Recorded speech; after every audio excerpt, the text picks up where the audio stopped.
நண்பர்களே, மும்பை இந்தியன்ஸ் அணிக்கும் டெல்லி கேபிட்டல்ஸ் அணிக்கும் இடையே நடந்த போட்டியில் முதல்ல பேட் பிடிச்ச டெல்லி கேபிட்டல்ஸ் அணி அபாரமாக விளையாண்டுருப்பாங்க.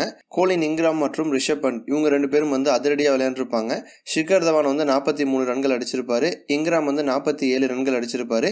கடைசியாக அந்த ஃபினிஷர் இடத்துல இறங்கின ரிஷப் பண்ட் பார்த்தீங்க அப்படின்னா 27 பால் பிடிச்சி 78 ரன்கள் 7-4 7-6 அடிச்சு அதிரடி காமிச்சிருப்பாரு. இதனால 20 ஓவர் முடிவில் 213 ரன்கள் அடிச்சிருப்பாங்க டெல்லி கேபிட்டல்ஸ் அணி. அடுத்து மும்பை அணி விளையாட ஆரம்பிச்சாங்க. மும்பை அணியில் எதிர்பார்த்தபடி பார்த்தீங்க அப்படின்னா ரோஹித் சர்மா, சூரியகுமார் யாதவ், பாண்டியா பிரதர்ஸ் இவங்களாம் சரியாக விளையாண்டுருக்க மாட்டாங்க. ரோஹித் 14 ரன்லையும், டிகாக் 27 ரன்லையும், சூரியகுமார் யாதவ் 2 ரன்லையும் அவுட் ஆகி வெளியில் போயிருப்பாங்க.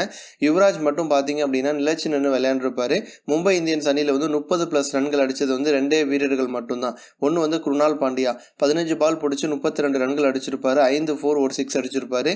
யுவராஜ் சிங் பார்த்தீங்க அப்படின்னா 35 பால் பிடிச்சி 53 ரன்கள் 5-4 3 6 அடிச்சிருப்பாரு. கிட்டத்தட்ட ஒரு 1.25 வருஷத்துக்கு பிறகு யுவராஜ் அடிக்கக்கூடிய 50 இதுதான். கடைசியாக பார்த்தீங்க அப்படின்னா மே மாதம் 2017 யுவராஜ் 50 போட்டிருப்பாரு. அதன் பிறகு யுவராஜ் இப்போதான் 50 போடுறாரு. யுவராஜ் திரும்ப ஃபார்முக்கு வந்திருக்கக்கூடிய விஷயம் மும்பை ரசிகர்களுக்கும் யுவராஜ் ரசிகர்களுக்கும் பெரிய ஒரு சந்தோஷத்தை கொடுத்துருக்கு. அதுலேயும் பார்த்தீங்க அப்படின்னா முதல் போட்டியிலே யுவராஜுக்கு சூப்பரான ஒரு அவார்டும் கொடுத்துருப்பாங்க. Stylish player of the match அப்படிங்கிற ஒரு அவார்டும் கொடுத்துருப்பாங்க. ஸோ யுவி ஃபார்முக்கு திரும்பி இருக்க விஷயம் மும்பை அணிக்கு மிடில் ஆர்டரில் இருக்கக்கூடிய பிரச்சனையை தீர்த்திருக்கு அப்படின்னு தான் சொல்லணும். இது போன்ற இன்னும் பல ஸ்போர்ட்ஸ் செய்திகளை தெரிஞ்சுக்க ரெட் கலர் பாக்ஸை கிளிக் பண்ணி நம்ம சேனலை சப்ஸ்கிரைப் பண்ணுங்கள். கூடவே பக்கத்தில் இருக்க பெல் சிம்பலையும் கிளிக் பண்ணி எங்களுடைய அப்டேட் செய்திகளை உடனுக்குடன் தெரிஞ்சுக்கோங்க. நன்றி.